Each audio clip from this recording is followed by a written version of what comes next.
आप सभी भाई बहनों का ब्रेकिंग आध्यात्मिक न्यूज की ज्ञान कक्षा में एक बार फिर स्वागत है। आज की चर्चा का विषय है कार्य के पीछे का कारण समझिए। देखिए, कारण को हमने जो एक विशेष सफेद रंग से दिखाया ना, यानी कि कारण को समझे। अक्सर मनुष्य देखिए कार्य के ऊपर ही मोहित होता है, कार्य को ही अधिक महत्व देता है। उसके पीछे का जो एक कारण है उसको समझ नहीं पाता।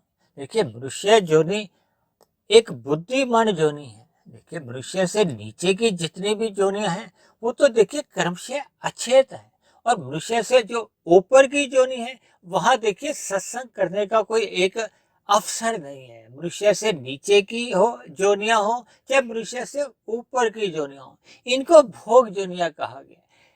किसी भी शास्त्र में मनुष्य जोनि को देखिए भोग जोनि के नाम से नहीं जोड़ा गया। लेकिन कलयुग में आप हम सभी भाई बहन वर्तमान युग में क्या देख रहे हैं कि एक साधारण मनुष्य की ये जो 5 विषय भोग हैं, गंध, रस, रूप, स्पर्श और शब्द, इन्हीं 5 विषयों को एक साधारण मनुष्य अधिक से अधिक भोगना चाहता है। ये देखिए, इस समय संसार में 2 देशों के बीच में जो युद्ध चल रहा है, ये भी देखिए एक विषय भोगों का ही प्रत्यक्ष रूप से कहो या अप्रत्यक्ष रूप से, ये भी एक भोग के कारण ही है। क्योंकि भोग होने के कारण ही देखिए 2 देशों के बीच में कह लो, या 2 मनुष्यों के बीच में, या कभी कभी देखिए 2 संप्रदाय के बीच में भी जो झगड़े का कारण होता है, ये प्रत्यक्ष रूप से या अप्रत्यक्ष रूप से देखिए ये भोग विषय ही होते हैं। और कभी कभी देखिए आप परिवार के स्तर पर भी जो आप देखते हो ना, कभी कभी कोई लड़ाई झगड़े होते हैं, क्लेश हो जाते हैं,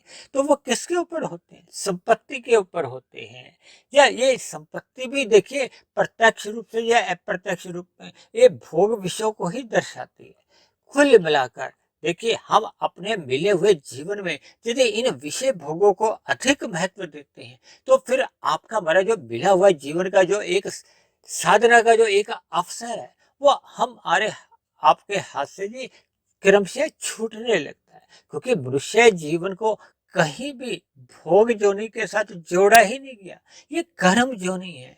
मनुष्य जोनी पाकर हम दिन प्रतिदिन सकाम भाव से भी जो कर्म करते हैं, देखिए जब जब मनुष्य विषय भोगों में अधिक आसक्त होता है, आरंभ में भले ही वो रजोगुण में रहता हुआ कर्म करता हुआ दिखाई देता है, लेकिन जब ये विषय भोगों का वेग उसके कारण शरीर में एक बुरे संस्कार के रूप में कह लो, एक आसक्ति के रूप में कह लो, या एक व्यसन के रूप में जब उसके गहरे संस्कार बन जाते हैं, वो उन विषय भोगों की प्राप्ति के बिना रह नहीं पाता। तब ऐसी स्थिति में देखिए वो धर्म की मर्यादाएं लांघ कर, तोड़ कर, फिर वो तमोगुण में गिर जाता है। वो अन्य मनुष्यों के साथ ही छल कपट ठगी नहीं करता, अपने सुख सुविधा स्वाद के लिए वो प्रकृति के अन्य जीव जंतुओं को भी दुखी करता है। देखिए, आज मनुष्य अपने जीविका के स्वाद के लिए मांसाहार भोजन का जो सेवन करता है, शास्त्रों में तो इसका देखिए निषेध किया गया, पाप कर्म से इसको जोड़ा गया।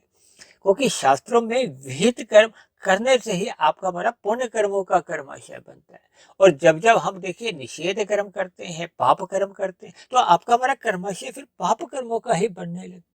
और फिर ये बना हुआ कर्माशय एक समय विशेष के बाद जब इनके कर्म एक बीज रूप में पकते हैं, वो अंकुरित होते हैं, वो फल देते हैं। फल क्या है?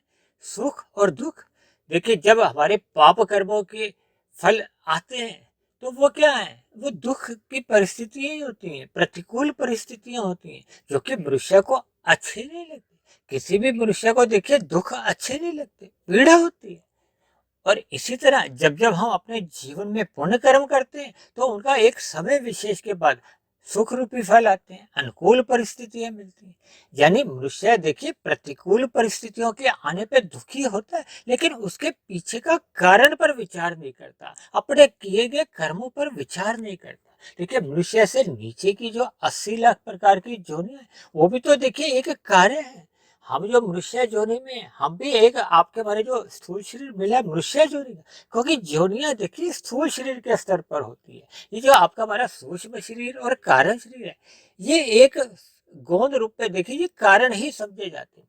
इसीलिए देखिए हम अपनी चर्चाओं में अक्सर कारण शरीर पर विशेष चर्चा करते हैं, जबकि एक साधारण मनुष्य है जो विषय भोगों में ही अधिक लिप्त होता है, वो तो अपने केवल स्थूल शरीर को ही अधिक महत्व देता है। स्थूल शरीर क्या है जी? पृथ्वी, जल, अग्नि, वायु, आकाश का बना है, जबकि इन 5 स्थूल भूतों के पीछे का भी जो एक सूक्ष्म कारण है, वो तो देखिए आपके हमारे एक सूक्ष्म विषय है, भोग विषय है। इन्हीं भोग विषयों के कारण ही तो ये आपके हमारे स्थूल शरीर का एक माता के गर्भ में देखिए एक सृजन होता है, या एक गर्भावस्था ठहरती है, फिर 9 माह के दौरान वो आपका हमारा एक शरीर एक स्थिति लेता है, और 9 माह के बाद देखिए जिसको हम आप एक जन्म कहते हैं, वो एक स्थूल रूप में होता है।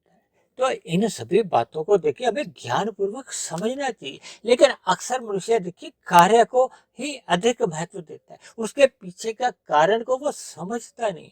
जब तक देखिए हम मनुष्य जीवन पाकर इन कारण के रहस्य को समझते नहीं, यानी कि आपका हमारा जो एक कारण शरीर है, जब तक ये कारण शरीर बना रहेगा, तब तक आपके हमारे ये जो स्थूल शरीर है, 84 लाख प्रकार की योनियां, ये जो स्थूल शरीर के जो कार्य हैं, ये बार बार आपके हमारे जीवन में कर्मों के आधार पर देखिए, कर्माशय कहाँ रहता है? कारण शरीर में। हम जितने भी दिन प्रतिदिन जो सकाम भाव से कर्म करते हैं, देखिए जब हमारे किसी भी क्रिया द्वारा अन्य जीवों को सुख मिलता है, तो वो पुण्य कर्म माने जाते हैं। जब जब हम रजोगुण में रहते हुए एक साधारण पुण्य कर्म करते हैं, अन्य जीवों को पीड़ा नहीं देते, लेकिन अपने सुख को सुनिश्चित करते हैं, तो ये साधारण पुण्य कर्म राशि होते हैं। और जब जब हम अपने सुख के लिए अन्य जीवों को तंग करते हैं, पीड़ा देते हैं, कष्ट देते हैं, दुखी करते हैं, तो वो पाप कर्म माने जाते हैं। शास्त्रों में इन्हीं पाप कर्मों को देखिए मना किया गया है, निषेध कहा गया है, और जबकि जो पुण्य कर्मों के लिए कहा गया है, वो विहित कर्म है। इन बातों को अक्सर देखिए मैं यातायात के नियमों से भी समझाता हूँ। आपके हमारे चालान कब कटते हैं? जब हम किसी यातायात के नियम का उल्लंघन करते हैं। इसी तरह मनुष्य अपने जीवन में जब जब ये शास्त्रों में जो विहित और निषेध कर्म है, यानी कि जब जब वो शास्त्रों के अनुसार अपने जीवन को एक दिनचर्या को नहीं करता, वो निषेध कर्म कर जाता है, तो निषेध कर्म ही तो देखिए ये शास्त्रों का एक उल्लंघन है। उल्लंघन करने पे देखिए फिर आपके हमारे चालान करते हैं। ये चालान के जब जब आपके हमारे जीवन में दुख आते हैं, ये उन कटे हुए दुखों का ही एक चालान समझो। देखिए ये जो नीचे की 80 लाख प्रकार की जोड़ियां हैं, ये भी अपने अपने व्यक्तिगत मनुष्य जीवन में जब इन्होंने पाप कर्म किए थे, उन किए गए पाप कर्मों का ये आज दुख रूपी चालान ही नीचे की योनियों में भुगत रहे हैं। देखिए ये तो परमात्मा की असीम कृपा उन नीचे की 80 लाख प्रकार की योनियों के असंख्य जीवों पर इसलिए बनी रहती है, क्योंकि परमात्मा तो एक विशेष प्रकार की दया रखते हैं, वो किसी भी जीव को दुखी देख ही नहीं सकते। इसलिए तो उन्होंने नीचे की 80 लाख प्रकार की जो योनियां हैं उनको क्रमशः अचेत रखा है। अब ये देखिए पेड़ पौधे तो चल भी नहीं पाते, ये तो अपने ही स्थिति पे। अब इनका देखिए कर्माशय कितना अधिक एक बिगड़ा होगा, यानी कि उनके पाप कर्मों का कर्माशय बहुत ही गहरे तल पर होता है, पुण्य कर्मों की लगभग न्यूनता बनी रहती है। तो इसी तरह देखिए पेड़ पौधों से फिर कीड़े मकोड़े, कीट पतंगे, पक्षी, पशुओं के बाद फिर मनुष्य योनि का नंबर आता है। लेकिन इसका ये भी अभिप्राय नहीं है कि सभी पशु मरकर मनुष्य योनि में जन्म लेते हैं, क्योंकि मनुष्य योनि पाने की एक योग्यता है, एक पात्रता है, जब आपके हमारे संचित कर्मों में पाप और पुण्य कर्मों की कम से कम तुल्यता होती है, जब पुण्य कर्मों की अधिकता होती है। अब यदि कोई नीचे की योनियों में गया है, उसका देखिए पाप कर्मों का 70% था, पुण्य कर्मों का 30%, तब ऐसी स्थिति में यदि वो पशु योनि में उन्नति करता करता आ जाता है, और अभी उसके देखिए तकरीबन 60% अभी पाप कर्म बचे हुए हैं, तब ऐसी स्थिति बनने पे देखिए उसको बार बार जो 30 लाख प्रकार के पशु योनियां हैं, उनमें बार बार उसका जन्म होगा। जब तक देखिए उसके पाप कर्मों का कर्माशय घट घट के पुण्य कर्मों के बराबर, यानी कि 30% के बराबर नहीं आए, तब तक उसको मनुष्य योनि की प्राप्ति नहीं होती। और मेरा तो ऐसा मानना है कि वो नीचे की पक्षी योनि में भी नहीं जाता, वो पशु कि विभिन्न जो 30 लाख प्रकार की योनियां हैं, वो उन्हीं में ही विचरण करता है, क्योंकि उसकी देखिए अब उन्नति तो मनुष्य योनि में होनी है, इसलिए उसको अभी अगली कक्षा में आने की जो पात्रता है वो पाप और पुण्य कर्मों की तुल्यता बढ़ जाने पे फिर उसको मनुष्य जोड़े की प्राप्ति होती है। जैसे कोई देखिए तीसरी कक्षा में यदि फेल हो जाता है तो उसको देखिए दूसरी या पहली कक्षा में नहीं भेजा जाता, वो तीसरी ही कक्षा में बना रहता है। जब वो तीसरी कक्षा उत्तीर्ण कर लेता है तो फिर उसकी जो उन्नति है वो चौथी कक्षा में हो जाती है। देखिए इन सभी उदाहरणों से हमें एक सापेक्ष दृष्टिकोण से एक प्रकृति के नियमों को, कर्मफल सिद्धांत को, यानी कि हमें कारण को समझना होता है। तभी ये जो आप और हम दिन भर जो जितने भी कार्य देखते हैं उसके पीछे का हमें कारण समझने में भी आसानी हो जाती है। कभी कभी हम देखिए कुछ अन्य मनुष्यों के सुखी जीवन पर भी हम कुछ प्रश्न चिन्ह लगा देते हैं, लेकिन हम पीछे कर्मों पर विचार ही नहीं करते। देखिए सभी मनुष्य अपना अपना एक व्यक्तिगत कर्माशय लेकर आते हैं। चीजों मैंने देखिए कार्य को तीन वर्णों में बांटा है ना, क्योंकि ये प्रकृति त्रिगुणात्मक है। यहाँ तमोगुण, रजोगुण और सतोगुण का एक विस्तार होता है। हमने एक चर्चा की थी तकरीबन 2.5-3 वर्ष पहले। प्रकृति प्रकृति में हमने देखे सृष्टि, स्थिति और प्रलय की तीन स्थितियों पर एक वर्णन किया था। उसी को मद्देनजर रखते हुए मैंने ये जो कार्य को ही ना तीन शब्दों तीन वर्णों में इसीलिए बांटा है, ताकि इस सृष्टि का जो एक सृजन होता है और जो स्थिति, जिसमें देखिए 4 युग, सतयुग, त्रेता, द्वापर और कलयुग, वर्तमान समय कलयुग चल रहा है, इनकी बार बार पुनरावृत्ति होती है। यानी कि ये स्थिति विशेष में एक रजोगुण की प्रधानता बनी होती है। और जब सृष्टि का एक सृजन होता है तो परमात्मा की ब्रह्म शक्ति द्वारा देखिए ये सर्वप्रथम प्रकृति के सतोगुण का एक विस्तार लाया जाता है। सृष्टि के सर्जन के समय सतोगुण का विस्तार लाया जाता है। तभी तो देखिए सर्वप्रथम जो प्रकृति के जो तीन गुण हैं उसको एक ही का ही माना जाता है। उन गुणों में जो एक विकृति लाई जाती है सर्वप्रथम महतत्व से लाई जाती है। उसी को देखिए बुद्धि भी कहा जाता है, ज्ञान भी कहा जाता है। क्योंकि देखिए हम कोई भी कार्य करते हैं उसके लिए सर्वप्रथम हमें ज्ञान की जरूरत होती है। बिना ज्ञान के तो देखिए हम किसी भी कार्य को सफलतापूर्वक हो, कुशलतापूर्वक कर ही नहीं सकते। फिर परमात्मा के तो ये देखिए प्रकृति के जो एक विशेष प्रकार की जो कार्य है जिसको आज तक कोई भी वैज्ञानिक अंश भर ही समझ पाया है। देखिए इतने अधिक आविष्कार हुए हैं तब भी इस प्रकृति की गहराइयों को कहो, ऊंचाइयों को एक साधारण मनुष्य क्या देखिए एक वैज्ञानिक भी समझ नहीं पाया। शास्त्रों में कहा गया है जब प्रकृति के जो तीन गुण है तमोगुण, रजोगुण और सतोगुण, जब इनकी सम अवस्था होती है तो इसको प्रकृति कहा जाता है। जब इनमें विषमता लाई जाती है सर्वप्रथम सृष्टि का सृजन के समय परमात्मा की ब्रह्म शक्ति द्वारा पहले सतोगुण में वृद्धि लाई जाती है, फिर स्थिति बनाने के लिए रजोगुण में वृद्धि लाई जाती है, और जब प्रलय की स्थिति आती है भले ही करोड़ों अरबों वर्षों का एक कार्यकाल है तब ये तमोगुण में वृद्धि लाई जाती है। ये जो प्रकृति के तीन गुणों का जो एक विस्तार है वो 23 तत्वों में होता है। देखिए प्रथम तत्व है महत तत्व, जिसको हमने कहा ना बुद्धि भी कहा जाता है, ज्ञान भी कहा जाता है। फिर महत तत्व से देखिए अहंकार की उत्पत्ति होती है। ये अहंकार देखिए तीन प्रकार का होता है, तामसी, राजसी और सात्विक। सात्विक अहंकार से देखिए आपका हमारा ये मन बनता है, 5 ज्ञानेंद्रियां बनती हैं, ज्ञानेंद्रियां जिनसे हम 5 भोग्य विषयों का सुख लेते हैं। और 5 जो कर्मेंद्रिय है वो राजसी अहंकार की उत्पत्ति होती है। और ये जो तामसी अहंकार है इससे सर्वप्रथम देखिए 5 जो सूक्ष्म भूत हैं जिनको हम विषय भी कहते हैं, गंध, रस, रूप, स्पर्श और शब्द, इन्हीं के ही स्थूल रूप क्या है पृथ्वी, जल, अग्नि, वायु, आकाश, जिसके आपके हमारे ये शरीर बने। यानी कि ये जो प्रकृति का तमोगुण, रजोगुण और सतोगुण की समअवस्था का जब एक विस्तार होता है वो 23 तत्वों में होता है। इन्हीं 23 तत्वों को ही देखिए सृष्टि भी कहा जाता है, स्थिति भी और प्रलय की स्थिति भी। और ये एक कार्य जगत कहलाता है। यानी कि ये कार्य प्रकृति को हो, कार्य जगत को हो, संसार को हो, जगत को, कुछ भी शब्दों से आप इसको संबोधित कर सकते हो। देखिए अक्सर एक साधारण मनुष्य को इन गुणों का ज्ञान नहीं होता। भगवान श्री कृष्ण ने इन गुणों के ज्ञान को ही गीता में गुहतम ज्ञान कहा गया, जिसकी हम प्रतिदिन ही देखिए चर्चाएं करते हैं। देखिए हमारे जो आध्यात्मिक ज्ञानात्मक चैनल पर ये भगवान, आत्मा, ये दोनों चेतन तत्वों पे चर्चा होती है। यह प्रकृति के तीन गुण तमोगुण, रजोगुण और सतोगुण, जो कि एक गुहतम ज्ञान है। और इन्हीं गुणों से ही आपके हमारे तीन शरीर बने हैं। इस तीन शरीरों में देखिए मैं तो कारण शरीर को ही बार बार महत्व देता हूँ, क्योंकि स्थूल शरीर तो देखिए एक आयु लेके आया है। जब जब मनुष्य देखिए स्थूल शरीर को अधिक महत्व देता है, यानी कि वो विषय भोगों के प्रति सचेत रहता है और परमात्मा के प्रति अचेत हो जाता है, विमुख हो जाता है, तब ऐसी स्थिति में उसके कार्य शरीर में कर्माशय भी बिगड़ता है, संस्कार भी बिगड़ते हैं। जबकि मनुष्य जो नहीं पाकर तो देखिए हम सभी भाई बहनों को परमात्मा ने एक अवसर दिया है कि हम साधना करते करते अपने कार्य शरीर को समाप्त कर लें। देखिए जब कारण ही समाप्त हो जाएगा तो फिर कार्य तो एक अपना प्रकट रूप में आ ही नहीं सकता, क्योंकि जब कारण ही खत्म हो जाता है। ये जो आप कभी कभी देखते हो ना, जब तूफान आते हैं तो कभी कभी कोई वृक्ष गिर जाते हैं।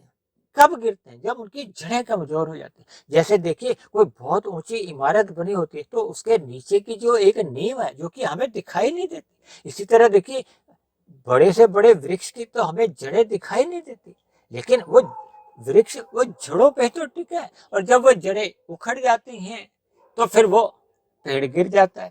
इसी तरह देखिए जब नींव कमजोर होती है तो अक्सर इमारतें गिर जाती हैं जब भूकंप आता है। और इसी तरह आपका हमारा जो जीवन है ये कैसा कैसा स्थूल शरीर के स्तर पर रहेगा, ये आपके हमारे कार्य शरीर में जैसा जैसा स्वभाव बना हुआ है, जैसे जैसे संस्कार बने हुए हैं, वैसा वैसा ही ये दिखता है। जब व्यवहार में एक आप और हम देखते हैं, यानी कि ये सूक्ष्म रूप में कहो कार्य रूप में ये आपके हमारे संस्कार रहते हैं कारण शरीर में।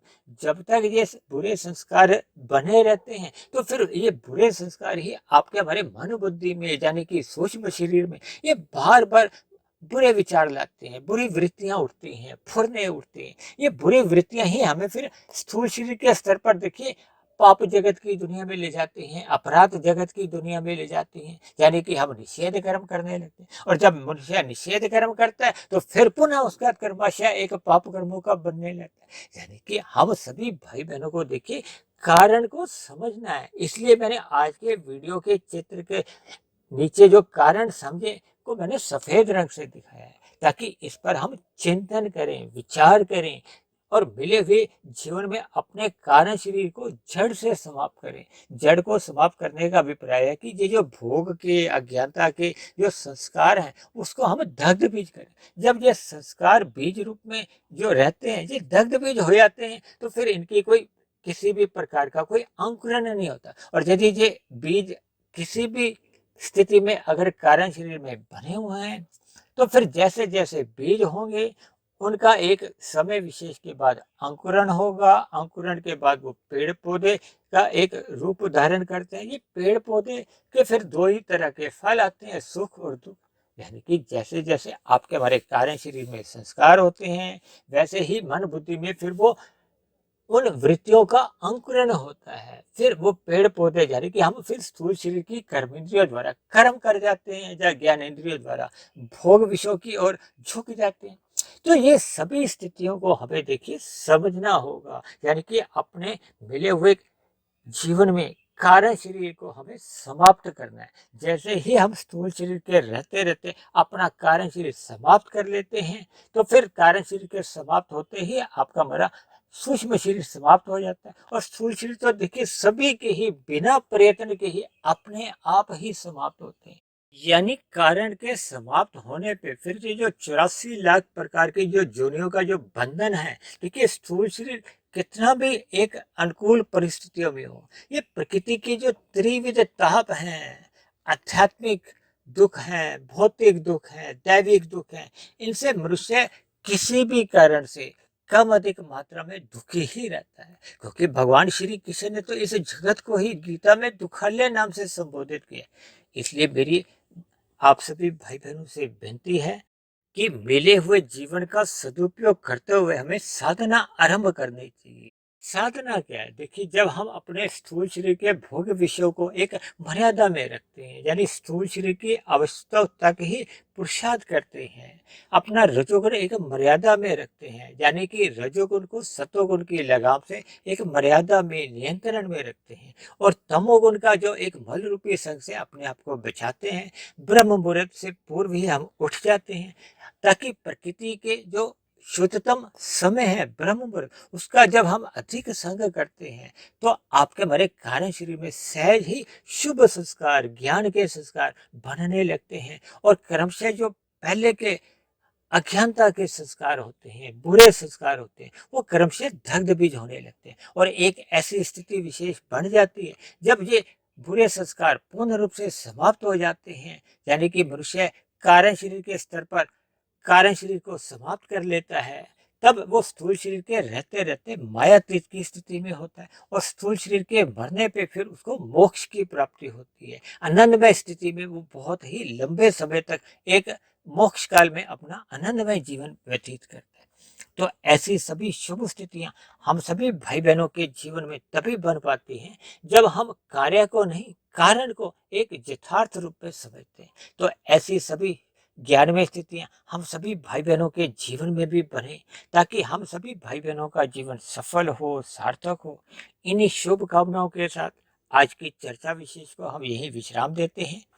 यदि बनी हुई वीडियो आपको अच्छी लगी हो, ज्ञानवर्धक लगी हो, परमात्मा से जुड़ने में आपको मददगार हो रही हो, तो मेरी आप सभी भाई बहनों से विनती है कि इस बनी हुई वीडियो विशेष को आप अधिक से अधिक भाई बहनों में शेयर करें, ताकि समाज में एक सतोगुणी वातावरण का विस्तार हो। उस सतोगुणी वातावरण में हम सभी भाई बहनों का सुखमय जीवन बीते, परमात्मा में सदा प्रीति बनी रहे। और यदि मेरी चर्चा विशेष को आपको किसी प्रकार की कोई आपत्ति हो, शिकायत हो, वीडियो संबंधित आपका कोई प्रश्न हो, तो आप नीचे दिए गए कमेंट्स बॉक्स पर जाकर अपने प्रश्न या आप अपनी शिकायत भी लिख सकते हो। तो चर्चा विशेष को अब यहीं विश्राम देते हैं। कल फिर मिलते हैं एक नए विषय को लेकर, एक नए संदेश के साथ। तब तक आप सभी भाई बहनों का बहुत बहुत धन्यवाद।